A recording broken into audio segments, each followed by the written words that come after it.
Keberadaan iPhone di Indonesia memang tidak mengalahkan smartphone Android. Ya, harga iPhone yang mahal membuat orang Indonesia enggan memilikinya dan lebih memilih menggunakan smartphone Android. Selain karena mahal, mungkin Anda mendengar mitos-mitos tentang iPhone yang mengatakan bahwa tidak lebih baik dari Android.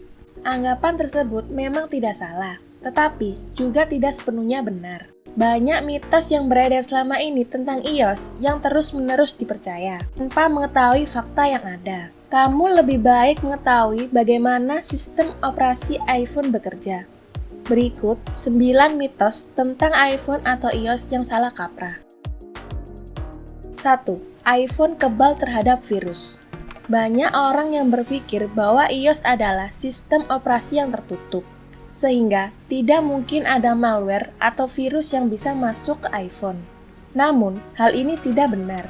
Kita memang sering mendengar bahwa virus menyerang Android, tetapi iOS juga sering diserang.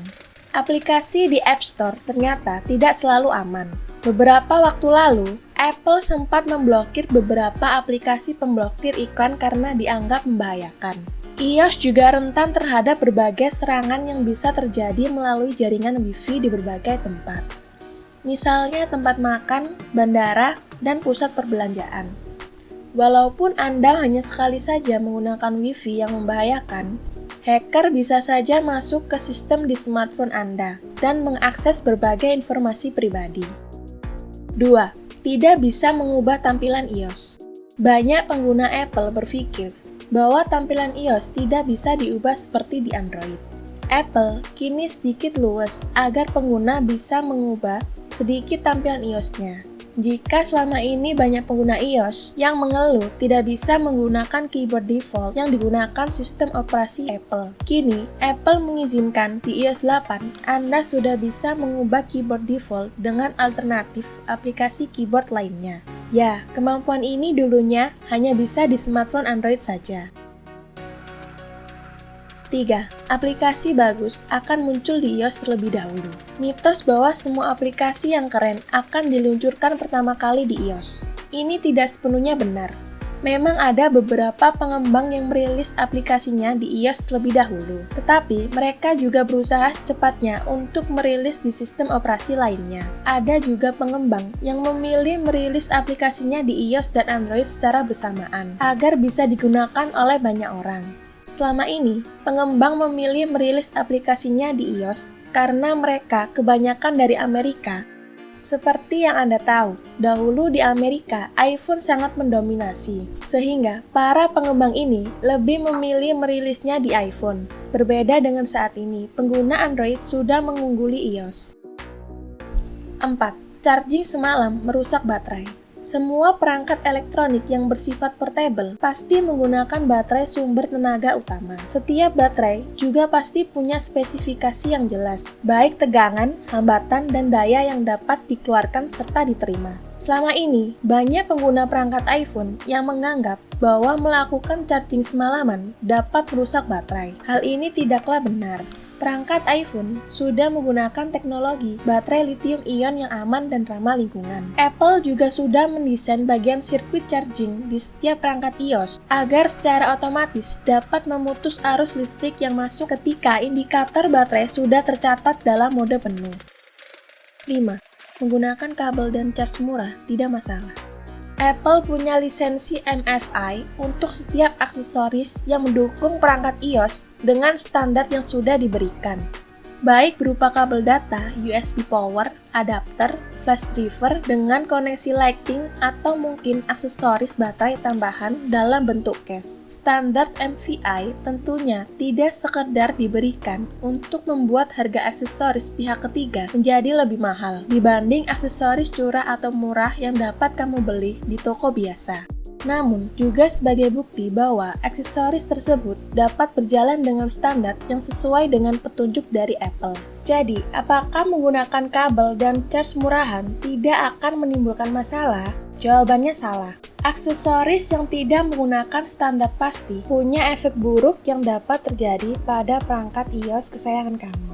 Sebagai contoh untuk kabel data yang murah atau dibuat di bawah standar oleh Apple dapat membuat layar iPhone menjadi bermasalah ketika digunakan. 6. Mematikan perangkat saat tidak digunakan. Masih cukup banyak pengguna perangkat iOS yang lebih betah untuk mematikan perangkat iOS saat tidak digunakan, walaupun hanya beberapa jam saja. Sebagian beranggapan bahwa cara ini dapat menghemat baterai. Sisanya adalah tidak ingin mendapatkan gangguan ketika sedang rapat atau kegiatan lainnya.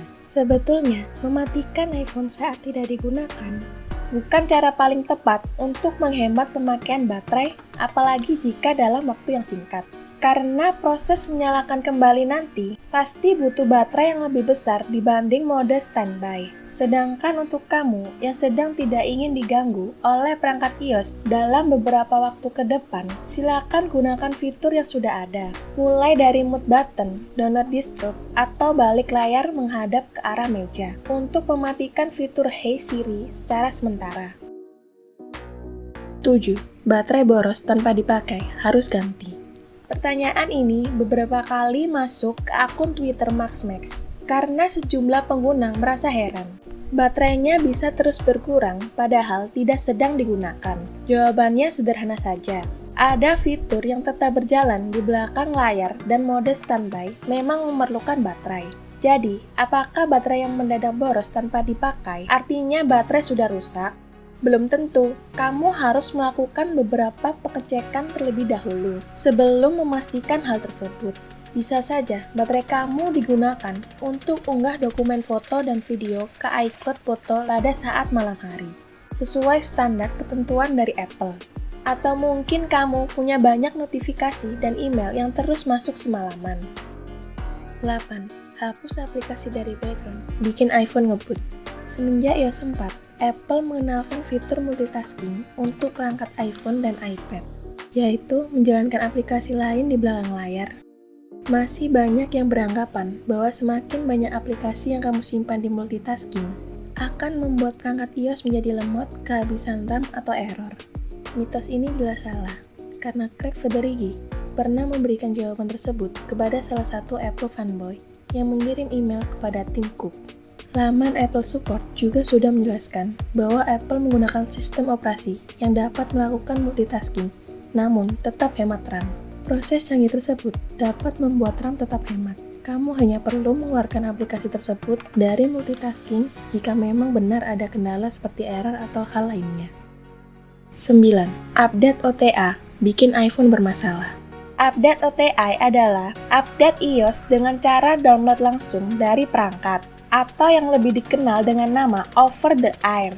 Dari mitos yang berkembang, masih ada pengguna perangkat iOS yang menganggap OTA update adalah cara yang salah, cara yang berbahaya untuk melakukan pembaruan iOS. Pendapat ini kurang tepat, karena Apple pastinya menghadirkan sebuah fitur yang mudah dan cepat untuk digunakan oleh pengguna, dengan tujuan yang baik, bukan malah membuat perangkat iOS menjadi bermasalah. Karena ukuran OTA update jauh lebih kecil dan cara penggunaan yang praktis. Tentunya, banyak pengguna perangkat iOS zaman sekarang lebih akrab dengan fitur tersebut. Dikutip dari beberapa sumber, OTA update di perangkat iOS juga mengenal peningkatan teknologi di balik fiturnya. Dari beragam mitos yang sudah kami sebutkan, mana yang menurut kamu masih banyak dilakukan oleh pengguna di Indonesia nih? Apakah ketakutan untuk mengisi baterai semalaman? Atau mungkin seputar OTA updates? Punya bahasan menarik lainnya mengenai mitos penggunaan perangkat iOS yang kamu tahu dan harus segera dihentikan oleh semua pengguna lainnya? Silakan bagikan di kolom komentar ya.